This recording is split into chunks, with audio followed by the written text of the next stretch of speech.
اعوذ باللہ من الشیطان الرجیم بسم اللہ الرحمن الرحیم الحمد للہ رب العالمین والحمد للہ الذی ہدانا لہذا وما كنا لنهتدی لولا ان ہدانا اللہ ثم الصلاة والسلام علی اشرف الانبیاء والمرسلین خاتم النبیین شفیع ذنوبنا وطبیب قلوبنا ابی القاسم محمد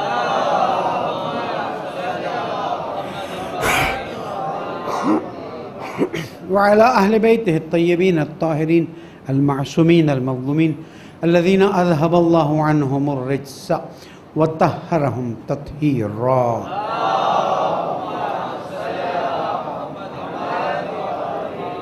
مومن کرام السلام علیکم ورحمۃ اللہ وبرکاتہ. اوصیکم ونفسی بتقوی اللہ ونظم امرکم. اپنے آپ کو پہلے پھر آپ سب کو اللہ کی پرواہ کیجیے، اللہ کا احترام کیجیے، اپنے امور کو منظم کیجیے، تقوی اختیار کیجیے. یہی کامیابی کا راستہ ہے. پالنے والے تیری نعمتوں پر شکر کی توفیق عطا فرما، دعاؤں کو قبول فرما، عبادتوں کی لذت عطا فرما، عاقبت بخیر فرما، زمانے کے امام کے ظہور میں تعجیل فرما. درود پڑھ دیں محمد.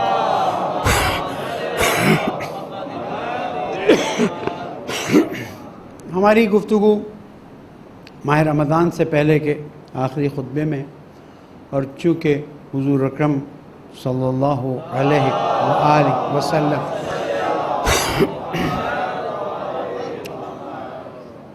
ماہ شعبان کے آخری جمعے میں یہ خطبہ بیان فرما چکے ہیں، اس لیے میں بھی اپنا وظیفہ سمجھتا ہوں کہ آپ سب کو اس خطبے کی طرف توجہ دلاؤں، اس کے نکات کی طرف توجہ دلاؤں، اور دیکھیں کہ حضور اکرم الرحمہ معصومین علیہ السلام نے ہمیں کس طرح سے ہدایت کی ہے.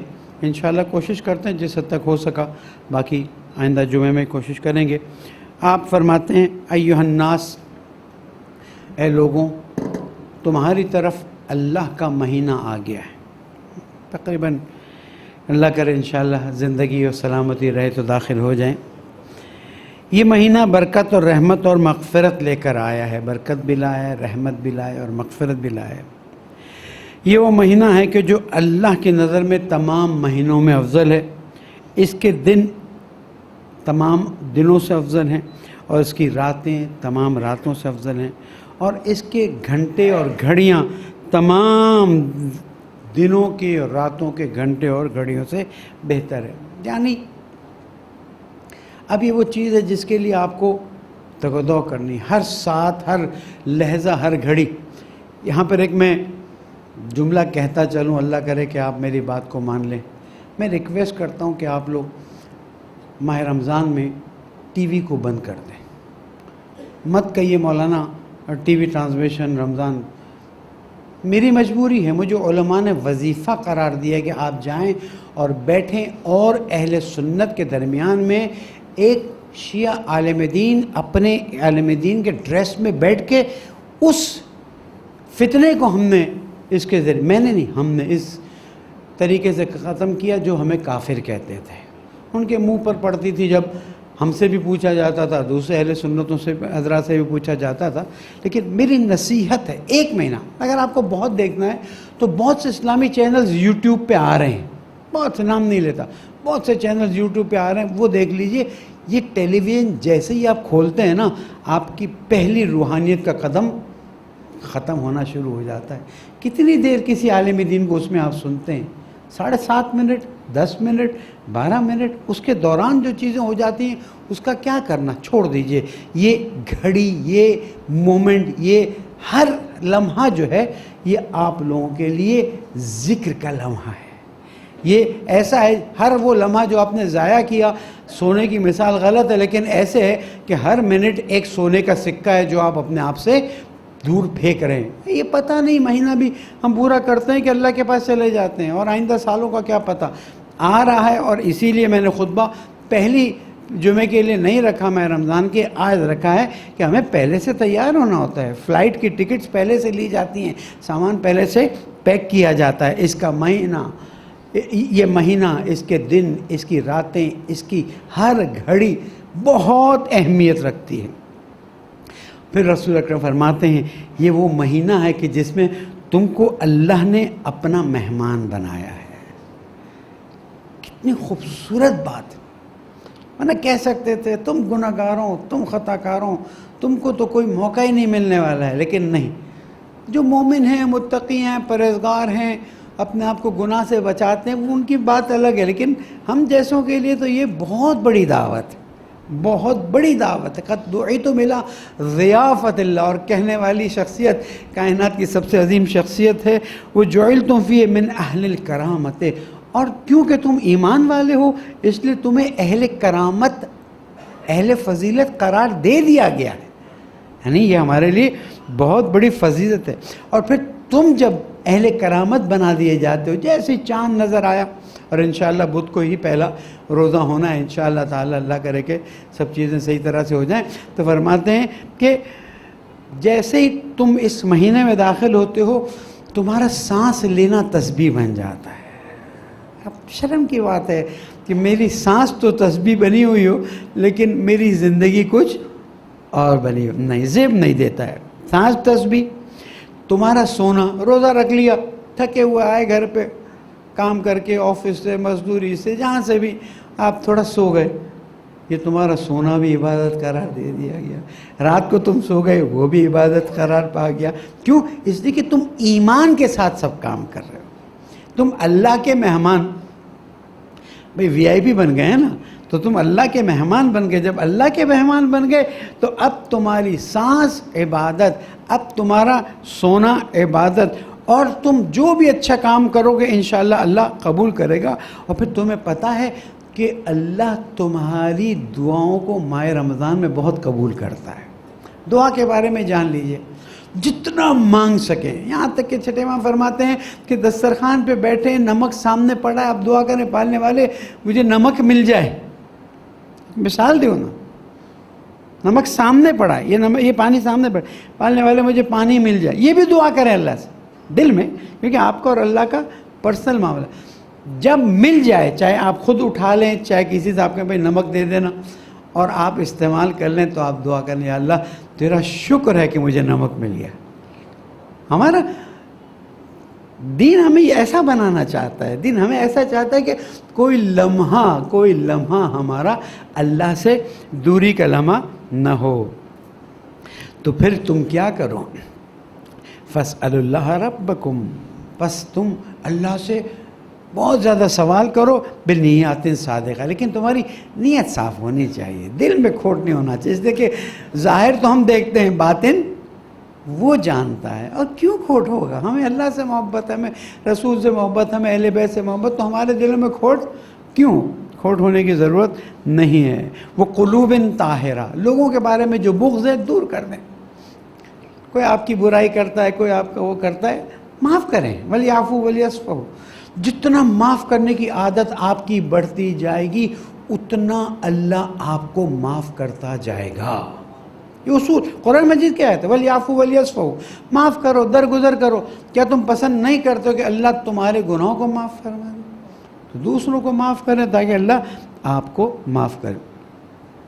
اور پھر فرماتے ہیں اللہ تعالیٰ سے اپنے پاکیزہ دلوں سے یہ دعا کرو کہ تمہیں صحیح معنی میں روزے کی توفیق عطا فرمائے۔ کیوں یہ کہا گیا ہے؟ روزہ تو رکھ لیتے ہیں، لیکن میرے مولا کا جملہ، کتنے روزے دار ایسے ہیں جن کو بھوک اور پیاس کے علاوہ کچھ نہیں ملتا۔ پوچھا گیا کیوں؟ کہا جب تم روزہ رکھتے ہو تو تمہارے بال کا روزہ، تمہاری آنکھ کا روزہ، تمہاری چمڑی کا روزہ، تمہارے ناک کا روزہ، تمہاری زبان کا روزہ صرف کھانے اور پینے سے بچنے کا نام نہیں ہے۔ اہل بیت نے ہمیں ایک ایک جملے کے ذریعے واضح کر دیا ہے۔ روزہ یہ کہ تمہارے بدن کی ہر چیز روزہ رکھے ہوئے ہو، اور وہ قیامت میں گواہی دے کہ ہاں اللہ تعالیٰ ہم نے دیکھا اس نے کھانے سے پرہیز کیا، اس نے پینے سے پرہیز کیا، اور ظاہری حرام سے پرہیز کیا، اس نے ان حراموں سے بھی پرہیز کیا کہ جو عام لوگوں کو پتہ نہیں چل سکتا سوائے تیرے۔ ورنہ پھر روزے کا کیا فائدہ؟ واجب تو ہے، یہ تو نہ کہہ کے مولانا تو پھر ہم روزہ ہی نہ رکھیں، نہیں، روزہ تو رکھنا ہے آپ، لیکن اس روزے کا کیا فائدہ کہ جس کی افطار پہ آپ کو مزدوری نہ دی جائے، جس کی افطار پہ آپ کو اس کا اجر نہ دیا جائے۔ زبان پہ کنٹرول، آنکھ پہ کنٹرول، کان پہ کنٹرول، سوچ پہ کنٹرول۔ خوبی ہے آپ اپنی سوچوں پر کنٹرول کریں تاکہ لوگوں کے بارے میں منفی، غلط، گناہ کے خیالات نہ آئیں۔ اپنے طاہر پاک دلوں سے اللہ سے دعا کریں کہ آپ کو روزے کی توفیق عطا فرمائے، قرآن مجید کی تلاوت کی توفیق عطا فرمائے۔ قرآن مجید کی تلاوت ماہ رمضان میں بہت زیادہ ثواب ہے، اور الحمدللہ مومنین، مومنات، بچے سب تلاوت کرتے ہیں۔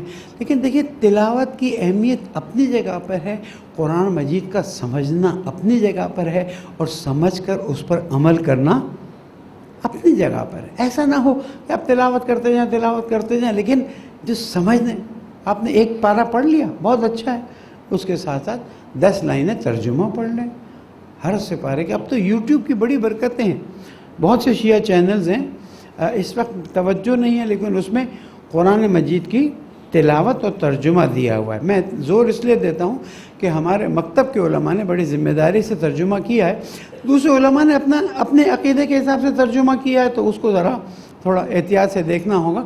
تو یوٹیوب کی برکت سے آپ پورا مہینہ قرآن مجید کی تلاوت اور ترجمہ سن سکتے ہیں۔ ہمارا جو سوجے بازار میں PCN چینل ہے، اس کا PCN لائیو 786 ہے یوٹیوب پہ، اس پہ بھی آپ دیکھ سکتے ہیں، بہت اچھا کام کر رہے ہیں۔ تو اپنے ماہ رمضان میں اگر آپ صرف PCN لائیو 786 بھی لگا لیں تو اس میں پورا دن اور پوری رات وہ چیزیں آئیں گی کہ جس کا آپ سوچ بھی نہیں سکتے۔ یوٹیوب سے فائدہ اٹھائیں۔ تو تلاوت کی اللہ روزے کی توفیق عطا فرمائے، تلاوت کی توفیق عطا فرمائے۔ پھر ایک جملہ فرماتا ہوں، ان الشقی من حرم غفران اللہ فی ھذا الشہر۔ سب سے بڑا شقی تو وہ ہے کہ جس نے مولا کائنات پر ضربت لگائی اور شہید کیا، لیکن چھوٹا شقی وہ ہے کہ اللہ نہ کرے کسی کو اس مہینے میں اللہ کی مغفرت سے محروم کر دیا جائے۔ کیوں ایسا کہا گیا؟ اس لیے کہ ہیں ایسے لوگ کہ جنہوں نے لوگوں کے ساتھ زیادتیاں کی ہیں، جنہوں نے لوگوں کو ذلیل کیا ہے، جنہوں نے لوگوں کے مال کھائے ہیں ایسے مرد جنہوں نے اپنی بیویوں کو الگ کر کے رکھا ہوا ہے۔ ابھی میرے پاس ایک کیس آیا ہے، 10 سال سے شوہر نے بیوی کو اپنے سے دور رکھا ہوا ہے، نہ نان و نفقہ دیتا ہے نہ طلاق دیتا ہے۔ ایسا شوہر تو جہنم کا راستہ دیکھ لے، اس لیے کہ مظلوم کی آواز کو اللہ ٹالنے کے لیے تیار نہیں ہے۔ مت کہیے کہ یہ تو فلاں ہے تو فلاں ہے، وہ فلاں ہے تو یہ بھی تو حق ہے نا۔ اللہ نے کہا ہے نا کہ میں کسی مظلوم کو اس کے حق دلائے بغیر چھوڑوں گا نہیں، دنیا میں نہیں تو آخرت کیا فائدہ؟ بھائی نہیں آپ کو بیوی پسند ہے، نہیں رکھنا چاہتے ہیں، آپ عزت سے قرآن مجید فرماتا ہے یا اس کو احترام سے رکھو یا تسریح بالاحسان۔ یعنی عورت جو ہے، خدا نخواستہ میں تو نہیں سمجھتا ہمارے بھائیوں میں کوئی ایسا ہوگا، لیکن عورت جو ہے اس کو اللہ تعالیٰ نے جو مقام دیا ہے، جو احترام دیا ہے، اس کی وجہ ہے اس لیے کہ آج آپ اس کو احترام دیں گے تو وہ آپ کے بچوں کی اچھی طرح سے پرورش کرے گی، آپ کا خیال کرے گی۔ پورا دن آپ دھوپ میں گھومتے پھرتے ہیں تو گھر میں وہ بھی تو چولہے کے پاس کھڑے افطاری بنا رہی ہوتی نا۔ ایک بار ایک جملہ کہہ دیا، آپ کا شکریہ کہ آپ نے محنت کی ہے، آپ چھوٹے نہیں ہو جائیں گے۔ میں اللہ تعالیٰ کی عظمت کی قسم کھا کے کہتا ہوں کہ اگر آپ نے اپنے بیوی بچوں کو ایک بار کہہ دیا بہت شکریہ آپ نے افطار بنائی، آپ چھوٹے نہیں ہو جائیں گے لیکن ان کے دل بہت بڑے ہو جائیں گے۔ اور یہ خاندان قافلہ ہے، قیامت میں مومنین مومنات میاں بیوی بچے جو نیک کام کرتے ہیں ایک ساتھ رہیں گے، ایک ساتھ جائیں گے۔ تو کیوں ایک پیار کا جملہ، ایک اچھا جملہ اپنی بیوی کو کہہ دیں، اپنے بچے کو کہہ دیں، ان کا حوصلہ بڑھے گا اور آہستہ آہستہ پیار محبت کے رشتے قائم ہوں گے۔ کیوں اللہ تعالیٰ فرماتا ہے وَمِنْ آیَاتِهِ أَنْ خَلَقَ لَكُم مِّنْ أَنفُسِكُمْ أَزْوَاجًا لِتَسْكُنُوا إِلَيْهَا وَجَعَلَ بَيْنَكُم مَّوَدَّةً وَرَحْمَةً۔ یہ تمہارے درمیان میں اللہ تعالیٰ نے جوڑے بنائے تاکہ تم دونوں سکون سے رہو، اور اللہ تعالیٰ مودت کو تمہارے درمیان میں ڈالتا ہے۔ چھوڑ دیں انانیت. آپ بڑے ہوں گے اپنی جگہ پر، لیکن وہ بھی بڑی ہے، وہ بھی کسی کی بیٹی ہے، وہ بھی کسی خاندان سے آئی ہے. نوکرانی نہیں لائے ہیں ہم. اس لیے بہت ضروری ہے کہ ہم اپنی ماؤں بہنوں بیٹیوں کا احترام کریں. میں اس سے زیادہ کہنا نہیں چاہتا. اور ماؤں بہنوں بیٹیوں کو بھی یہ پیغام دیتا ہوں کہ اگر آپ کے گھر کے مرد تھکے ہوئے آئے ہیں، پریشان ہیں، فوراً مت شروع ہو جائیں یہ ہو گیا یہ ہو گیا یہ ہو گیا. ان کو سکون، ماہ رمضان میں خاص کر ان کو سکون دیں. مسائل تو کھڑے ہیں نا اپنی جگہ. اس وقت کہوں یا 2 گھنٹے بعد کہوں، بات تو وہی ہے نا. لیکن اس وقت کہہ کے اس کو بالکل ہی تھکا دینا اور اس کے ذہن پر بوجھ ڈال دینا، یہ مشکلات کا باعث بنتا ہے. خاص کر ماہ رمضان میں اس کی پریکٹس کیجئے. درود پڑھ دیں محمد والے.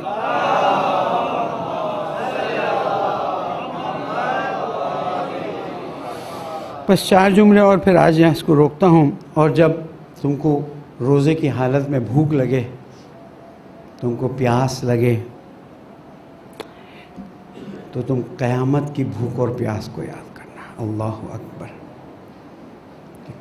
یہاں کی بھوک و پیاس کا قیامت کی بھوک کسی چیز سے بھی کوئی مقابلہ نہیں ہو سکتا. یہاں کی گرمی کا، یہاں کے کیا کہتے ہیں، یہ بھوک اور پیاس کا قیامت میں کوئی مقابلہ نہیں ہے. اللہ تعالیٰ کہتا ہے اس کے ذریعے، اپنی بھوک اور پیاس کے ذریعے قیامت کی بھوک و پیاس کو یاد کرو. اس سے کیا ہوتا ہے پتہ ہے؟ اس سے نفس رام ہوتا ہے. نفس جو حل من مزید، وہ بھی چاہیے وہ بھی چاہیے وہ بھی چاہیے، اس کو احساس ہوتا ہے. نمبر 1، وہ اپنے آپ کو کنٹرول کرتا ہے کہ بھائی مٹی میں جانا ہے کتنا. دوسرا یہ کہ جو بھوکے ہیں اور پیاسے ہیں، جن کے پاس کھانا پینا نہیں ہے، جن کے پاس سحر اور افطار کے انتظامات نہیں ہیں، اگر آپ کچھ نہیں کر سکتے تو کم از کم اس کے لیے دعا تو کر سکتے ہیں نا کہ پالنے والے میں نہیں کر سک رہا کچھ، تو کر دے، میں اس کے لیے دعا کرتا ہوں. یہ بھوک اور پیاس کا فلسفہ یہاں پر بیان کیا گیا ہے. اور پھر فرمائے وَتَصَدَّقُوا عَلَىٰ فُقَرَائِكُمْ وَمَسَاكِنِكُمْ. خوب جو فقیر ہیں، مسکین ہیں، فقیر اور مسکین میں فرق ہے، ان پر جتنا ہو سکے صدقہ دو صدقہ دو صدقہ دو. پھر فرماتے ہیں وَوَقِّرُوا كِبَارَكُمْ. دیکھو ماہ رمضان میں ایسا نہ ہو جو تمہارے بوڑھے ہیں، ضعیف ہیں، بڑے ہیں، ان کا تم احترام نہ کرو. وَارْحَمُوا صِغَارَكُمْ. جو تمہارے چھوٹے ہیں ان سے پیار سے، ان سے شفقت سے، پیار سے پیش آؤ. جو تمہارے رشتہ دار ہیں ان سے صلہ رحم کرو. اور دیکھو رشتہ داروں سے صلہ رحم کرنے کے بارے میں معصوم نے فرمایا کہ اگر کوئی رشتہ دار سے صلہ رحم کرتا ہے تو 30 سال کی اس کی زندگی بڑھ جاتی. اور اگر کوئی اپنے بھائی بہن، ماں باپ، جو بھی خونی رشتہ دار ہیں، ان سے اگر وہ تعلق نہیں پیدا کرتا تو اس کی عمر بھی گھٹ جاتی. اور جنت کے 30 سال یا 3000 سال ذہن سے نکل گیا ہے کہ فاصلے سے بھی وہ نہیں گزرے گا. مشکلات دیکھیں کیا ہیں، یہ سب گائیڈنس ہیں. اور دیکھو اپنی زبان کو سنبھال کے رکھنا. زبان سب سے بڑی مشکل چیز ہے، اس لیے کہ آنکھ سے انسان ذاتی گناہ کرتا ہے، لیکن زبان سے لوگوں کے دلوں کو چیر دیتا ہے. اور یہ زبان اگر سلامت رہی تو باقی چیزیں خود بخود، ایک جملہ آپ کا آگ لگانے کے لیے کافی ہے.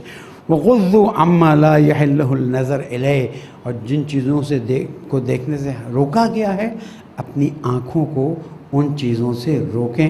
اور ٹی وی کے اشتہارات کم از کم میں یقیناً کہتا ہوں وہ چیزیں ہیں جس سے آپ کو اپنی آنکھوں کو روکنا ہوگا. بس یہاں پر میں اپنی گفتگو کو پہلے خطبے کے نتیجے تک پہنچاتا ہوں. میں آپ کو ماہ رمضان کے آنے کی پہلے سے مبارکباد دیتا ہوں. اور کوشش کیجیے گا اپنے اور اپنے اللہ کے درمیان رابطے کو اتنا خوبصورت بنائیں کہ آپ کے دل میں نورانیت اتر آئے، آپ کے دل میں اللہ اور رسول اور اہل بیت کی معرفت اور زیادہ ہو جائے. اور ایک چھوٹا سا عمل جو میں ہر سال کہتا ہوں، اگر کر سکیں، جب سحری افطار کے بعد اکیلے میں اندھیرے میں جب کوئی آپ کو نہ دیکھ سکے، ایک عمل باقی کیجئے، اللہ قبول کرے گا. سجدے میں جائیے اور صرف اتنا کہیے پڑھنے والے، میں تیرا گناہ گار بندہ ہوں، میں تیرا خطا کار بندہ ہوں، میں شرمندہ ہوں، تو میری مدد کر تاکہ میں گناہوں سے بچ جاؤں. مانگیے، اس کو بہت پسند ہے. اندھیری رات میں دعائے ابو حمزہ الصومالی کا ترجمہ پڑھنا شروع کیجیے. اب حیران ہو جائیں گے کہ جن اماموں نے ہمیں اتنی دعائیں دیں ان کی معرفت کیا ہوگی. دعائے افتتاح پڑھیے, دعائے سحر پڑھیے. یہ دعائیں ہمارے لیے خزانہ ہے, خزانہ.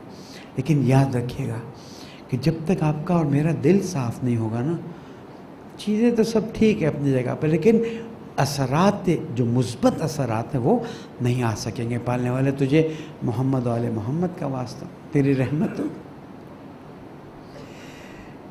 ماہ شعبان کا آخری جمعہ تیری ہاتھ اٹھا کے دعا, اس دعا کو میرے ساتھ پڑھیے. اللہم ان لم تکن غفرت لنا فیما مضى من شہر شعبان فاغفر لنا فیما بقی منہ. پالنے والے, اگر ماہ شعبان کے ان دنوں میں ابھی تک ہماری توبہ قبول نہیں ہوئی تو اب جو باقی دن رہ گئے, باقی گھنٹے رہ گئے, اس میں ہماری توبہ کو قبول فرما, ہمارے گناہوں سے درگزر فرما, ہمارے دلوں کو گناہوں کی کالک سے پاک فرما دے, ہمارے دلوں کو قرآن و اہل بیت سے نزدیک ہونے کی توفیق عطا فرما, ہماری نسلوں کی اصلاح فرما دے, ہماری پریشانیوں کو دور فرما دے, ہمارے بیماروں کو شفا کامل عطا فرما, ہمارے مرحومین اور شہداء کے درجات بلند فرما. پالنے والے, ہمیں ماہ رمضان میں پاک صاف خلوص نیت کے ساتھ داخل ہونے کی توفیق عطا فرما, غریبوں, مسکینوں, محتاجوں کی مدد کی توفیق عطا فرما. پالنے والے, ہمارے پیارے ملک کو امن کا گہوارہ بنا, جہاں جہاں مومنین ان کی جان مال آبرو کی حفاظت فرما دے. ہمارے زمانے کے امام کو ہم سے راضی فرما دے, ان کے ظہور میں تعجیل فرما دے. بسم اللہ الرحمن الرحیم. والعصر ان الانسان لفی خسر الا الذین آمنوا وعملوا الصالحات وتواصوا بالحق وتواصوا بالصبر. صدق اللہ العلی العظیم.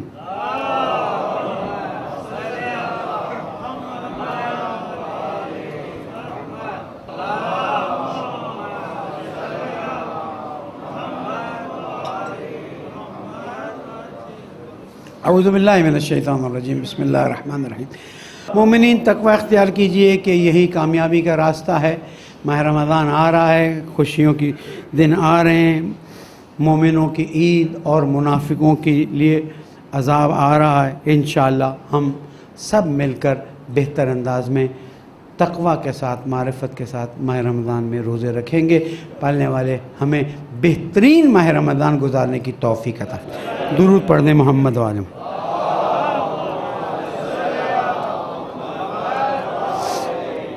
جیسے کہ آپ کو پتہ ہے, مسنگ پرسنز کی فیملیز نے دھرنا دیا ہوا ہے, ہم بھی پوری تائید کرتے ہیں, میں نے بھی حاضری دی ہے. لیکن میں سمجھتا ہوں کہ اس پہ ایک پورا قومی پلیٹ فارم پہ بیٹھ کر ایک اسٹریٹجی بنانی چاہیے, تاکہ اب بھی جو آزاد ہو جائیں, جو آئندہ بھی ہو, اس پر باقاعدہ طور پر فوری طور پر آواز اٹھے. یہ کام بہت طولانی ہو گیا, اس میں کچھ اور مسائل بھی رہے جو میں اس وقت بیان نہیں کرنا چاہتا, لیکن ہماری مسجد سے اور تمام مومنین جو میری بات سن رہے ہیں, میری اس بات کی تائید کریں کہ مسنگ پرسنز کو بغیر کسی قید و شرط کے فوراً آزاد کیا جانا چاہے. درود پڑھ دیں محمد والے.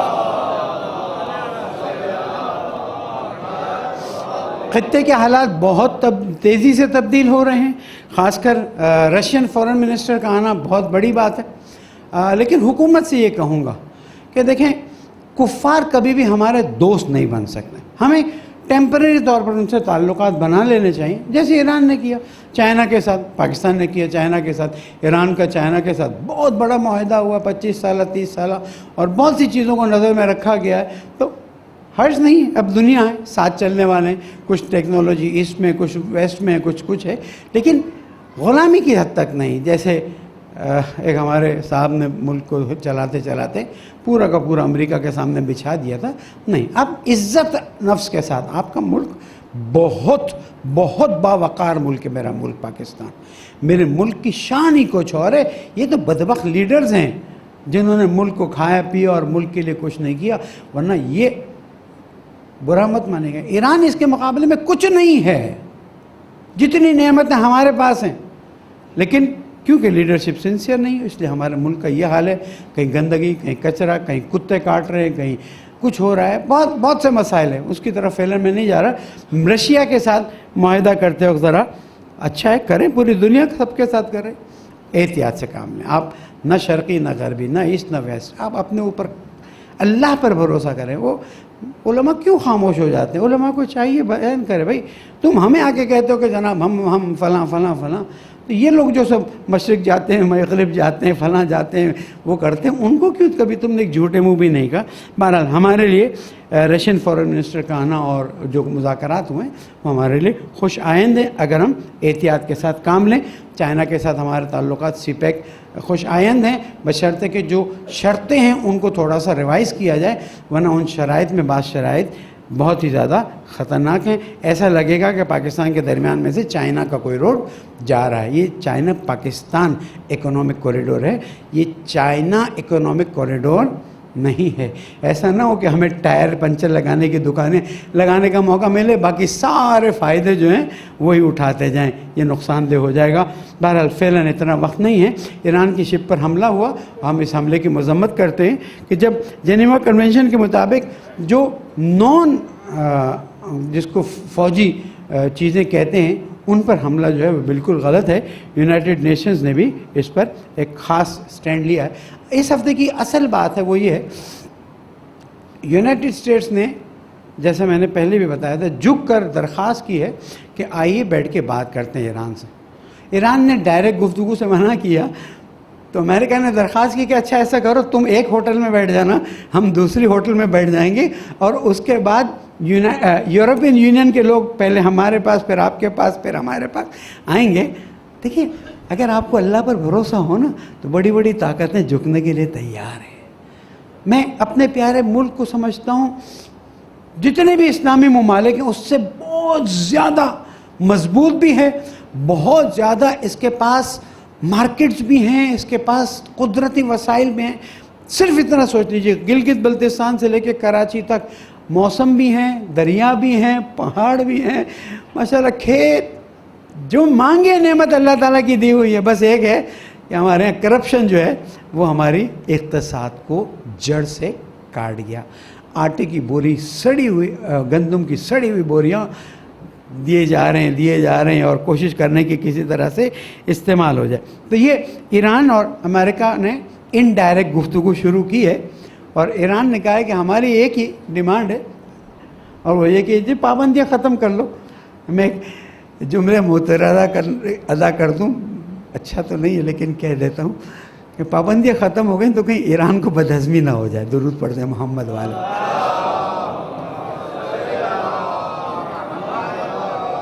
40 سال سے 8 ارب ڈالر کہیں پھنسے ہوئے ہوں اور اس پہ سود بھی، آپ کہیں گے مولانا سود حرام ہے، وہ کافروں سے لینا تھوڑی حرام ہے، مسلمانوں سے لینا حرام۔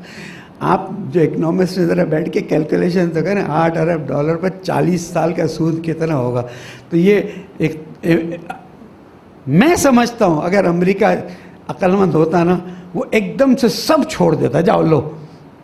اس وقت اتنی چیزوں کی سنبھالنے کی کیپیسٹی نہیں محسوس ہوتی ہے، مشکلات دوسری طرف سے ہو جائیں۔ اس لیے ہم اپنے پیارے ملک ایران کے لیے بہت ہی زیادہ محبت رکھتے ہیں، اس لیے کہ ہمارے امام رضا علیہ السلام وہاں پر ہے، جناب معصومہ وہاں پر ہے، اس کے بعد ہماری مرجعیت ایران میں، عراق میں ہے، تو ہم محبت تو رکھتے ہیں۔ کوئی ہمیں کہے کہ ایجنٹ، تو تم ایجنٹ کہنے سے کوئی فرق نہیں پڑتا، ہمیں مکہ مدینہ سے محبت نہیں ہے، ہمیں محبت ہے، ایجنٹ ہو گئے ہم اس کے نہیں، تم کو محبت نہیں تو ایک الگ بات ہے۔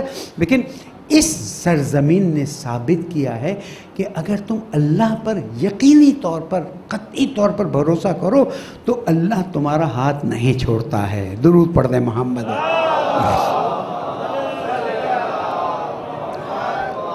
ہم نے پہلے سرچ کیا تھا کہ پی ڈی ایم کا جو بنا ہے وہ غیر فطری ہے، حالات اور مسائل آپ نے دیکھ لیے۔ میں تمام سیاستدانوں کو ایک چھوٹی سی نصیحت کرتا ہوں، آپ اگر اپنی نیت خالص کر لیں کہ آپ نے عوام کی خدمت کرنی ہے، یقین مانیں آپ کو اللہ موقع دے گا۔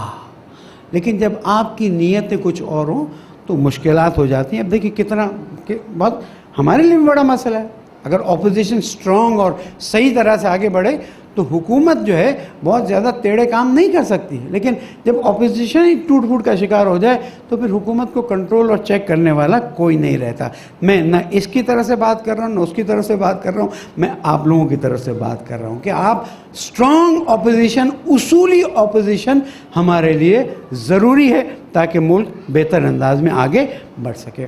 ایک مسئلہ میں واضح کر دوں آپ کے لیے، دیکھیں مسجد بقیت اللہ نا، جہاں تک میرا علم ہے وہ سیڑھیوں تک بھی مسجد ہے، جتنی بھی کنسٹرکشن ہے سیڑھیوں کی اینٹوں تک یہ مسجد ہے۔ کچھ ہماری بہنوں نے کہا کہ بھئی یہاں پر خواتین کے پروگرام نہیں ہوتے ہیں اور ہونے چاہیے۔ دیکھیں ہم خواتین کے 2 پروگرام باقاعدہ طور پر کرتے ہیں، ایک پہلا عشرہ کر لیتے ہیں اور ایک 40 میں خمسہ کر لیتے ہیں۔ اس کے علاوہ ہم زیادہ خواتین کو زحمت نہیں دیتے، اسی لیے کہ جو سمجھدار ہیں، اطراف والے ہیں، پڑھی لکھی ہیں، جن کو اندازہ ہے کہ مسجد کے احکام کیا ہیں، ان کا تو مسئلہ نہیں ہے۔ لیکن آپ دعا کیجئے ہمیں، انشاءاللہ ہم بڑی عرصے سے لگے ہوئے ہیں، ہمارے جو آگے کی طرف کا مکان ہے کسی طرح سے ہمیں مل جائے۔ آپ بھی دعا کریں، اور آپ کچھ زور لگا سکتا ہے تو لگا لیں، ہمیں مل جائے تو ہم پورا خواتین کا سسٹم ہم بنائیں۔ ہم تو چاہتے ہیں، زہرا اکیڈمی نے اس 35 سال میں 25-30 ہزار سے زیادہ بیٹیوں کی تربیت کی ہے۔ ہم تو ان لوگوں میں سے کہ جو ماؤں بہنوں کی تربیت کو اصل سمجھتے ہیں، لیکن مسجد، اس کے احکام، میں تو یہ گناہ لینے کے تیار نہیں ہوں۔ اس لیے کچھ بہنوں کو برا لگا کہ مولانا صاحب تو خواتین کو کچھ کرنے نہیں دیتے، میں معافی مانگتا ہوں ان بہنوں سے، میرا کوئی ذاتی مقصد نہیں ہے، یہ مسجد ہے۔ آپ اطمینان دلا دیں کہ جو آئیں گی وہ طہارت ہوں گے، اور یہ چیز اخلاقاً اچھی نہیں ہے۔ اس لیے بجائے اس کے کہ ناراض ہوں، آپ دعا کیجئے اس ماہ رمضان میں اللہ کرے کہ جو مارکیٹ ریٹ ہے اس حساب سے، ہم تو نہیں کہتے کہ جناب آپ مفت میں دے دیں، یہ جگہ مسجد بقیت اللہ کو مل جائے تو انشاءاللہ آگے بڑھیں گے۔ اس کے لیے بھی ایک درود پڑھ دیں محمد عالم۔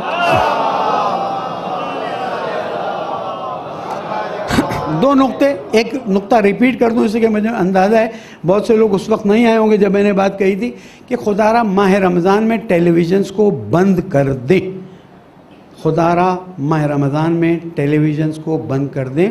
آپ کے پاس یوٹیوب پہ بہت سے چینلز ہیں جو دینی پروگرامز دے رہے ہیں، جس سے آپ کی نظریں بھی حرام نہیں دیکھیں گی، آپ کے کان بھی حرام نہیں دیکھیں گے۔